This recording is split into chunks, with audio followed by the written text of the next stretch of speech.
Hello Year 11, welcome to today's lesson of working backwards from the mean. In the learning objectives you can see it's not clear which one it is, but we're extending your knowledge of using your mean from a discrete frequency distribution, so from normal data that we see from day to day.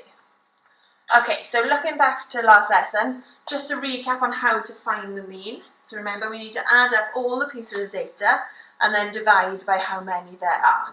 So we've got a quick example, just a nice easy example to have a go at. So here are three numbers, work out the mean of these numbers. So first of all, we'd want to add the three numbers together. So 7 add 8 add 3 gives you 18. And then we want to divide by how many pieces of data there are.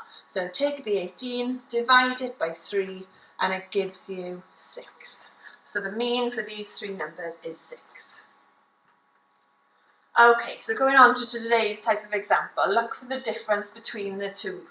So the mean of 4 numbers is 5. So straight away, you've been given your answer for the mean. 3 of the numbers are 3, 5 and 8. What is the fourth? So remember, this question has 4 numbers in it. So first of all, we want to add them up. We know it's 3, 5, 8 and something else. If you're comfortable with calling it a letter, call it a letter. If not, just put a question mark. So that's the first thing you're going to do. You're going to add up the numbers. Then we would divide by how many pieces of data there are. So then we divide by 4 pieces of data. Remember, the question mark is the 4th piece of data. And we'll remember our answer for this question, the mean is 5. So remember that is means equals and 5. So this is the layout of your question. You've got your 3 numbers and the 4th that we don't know. We divide by how many there are and our answer is 5. So we need to work out that question mark. We need to work out the 4th number. So to do this, we need to work backwards. So the first thing we need to do is do the opposite of divide by 4. So the opposite of divide by 4 is times. So we want to do 5 times 4 gives us 20. So now we know this whole section of adding these numbers up is going to equal 20. So if we add up what we already know, then we can find out the missing value. So if we do 3 add 5 add 8, that gives us 16. Remember, we said these numbers are going to add up to 20. So that final step, remember workings matter, is 20 take away 16. So that value that we didn't know is 4. Okay, on to our second example. This is when you're allowed to use a calculator for, as the numbers are larger. Okay, so 5 numbers have a mean of 24. So this time we have 5 numbers in our question and our answer is going to be 24. 4 of the numbers are 28, 29, 16 and 12. What is the 5th number? So remember, to work out the mean, you add up the numbers first and then divide by how many there are. So we would add up the numbers 28, 29, 16, 12, and remember there's that 5th number that we don't know. Okay, you then divide by 5 because there are 5 pieces of data for this question, and our answer, our mean, is 24. So again, we need to work backwards to find that question mark, to find that missing value.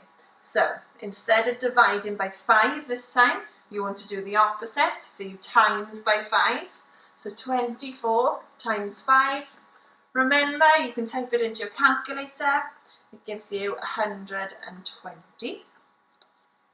Then remember what we said, that means all these numbers added up together need to equal 120. So if we add up what we already know, then we can work out that missing value. So add up the 4 numbers given, so 28, 29, 16 and 12. Type it into your calculator. It should give you 85. So if the 4 numbers make 85, to find that missing value, subtract it from the 120. So 120 take away 85 is going to give you 35. So the fifth number in the piece of data is 35. Okay, so our final example today is going to be a past paper question from your GCSE. So it says a fifth number is to be added to the four numbers shown below. So 6, 10, 15 and 21. So they're going to add a fifth number to it. The mean of this new larger set of numbers is bigger than the mean of the original set of four numbers by 1. So they're saying the mean of the 5 numbers there is going to be 1 more than the mean of the 4 numbers. What is the value of the new number?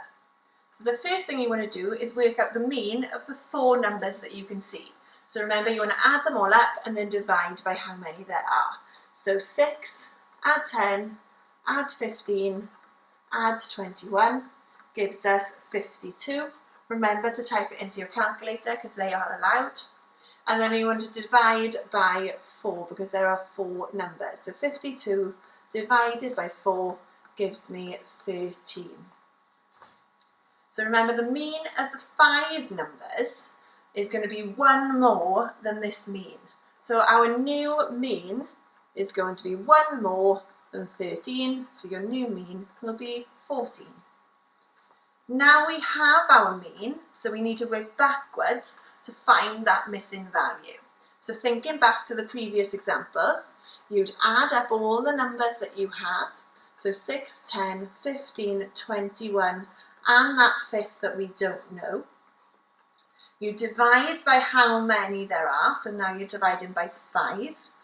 And your answer is that new mean, so 14. So we need to work backwards now to get to that question mark. So the opposite of divide by 5 is times 5. So 14 times 5 gives us 70. Remember, you have already added up the 4 numbers at the beginning. So the 4 numbers make 52.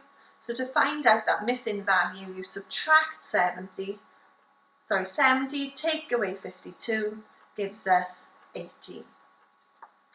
And now there is an exercise for you to have a go at. Good luck.